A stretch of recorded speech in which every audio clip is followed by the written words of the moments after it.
પાદરા એકલબારા ગામ પાસે અનીરો નામની કંપનીમાં બ્લાસ્ટ થયો હતો। લાઈફકેર કંપનીમાં બ્લાસ્ટમાં 3ના મોત થયાના અહેવાલ છે। આ બ્લાસ્ટમાં ઘાયલોને વડોદરાની ખાનગી હોસ્પિટલમાં લાવવામાં આવ્યા હતા। એકલબારા ગામના સરપંચે 3 કામદારોએ જીવ ગુમાવ્યા હોવાનું જણાવ્યું હતું। આ જીવ ગુમાવનારા ત્રણેય કોન્ટ્રાક્ટ પર કામ કરતા હોવાની પ્રાથમિક માહિતી સાંપડી રહી છે। એકલબારા સરપંચ પઢિયાર ધનજીભાઈ રતનસિંહ મારા ગામમાં ઓનેરો લાઈફકેર કંપનીમાં આજરોજ બપોરે લગભગ 13:45 કલાકે એક રિએક્ટરમાં બ્લાસ્ટ થયો।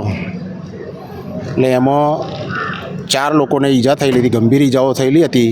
એમાંથી લગભગ મને અત્યારે સમાચાર જાણવા મળ્યા 3 જણ એક્સપાયર થઈ જેવું મને જાણવા મળેલું છે। અત્યારે શું પરિસ્થિતિ છે અને આ જે છે કામદારો છે એ કઈ રીતને કંપની કોન્ટ્રાક્ટ છે, કોન્ટ્રાક્ટ છે કે કાંઈ? હવે એમાં મને એટલું જાણવાનું મળ્યું કે 4 જણ છે, એમાં એક કાયમી કામદાર છે અને 3 કંપની કોન્ટ્રાક્ટ પર છે। 3 જે મરણ જનાર છે 3 કોન્ટ્રાક્ટમાં કામ કરતા? હા, કોન્ટ્રાક્ટમાં કામ કરતા હતા।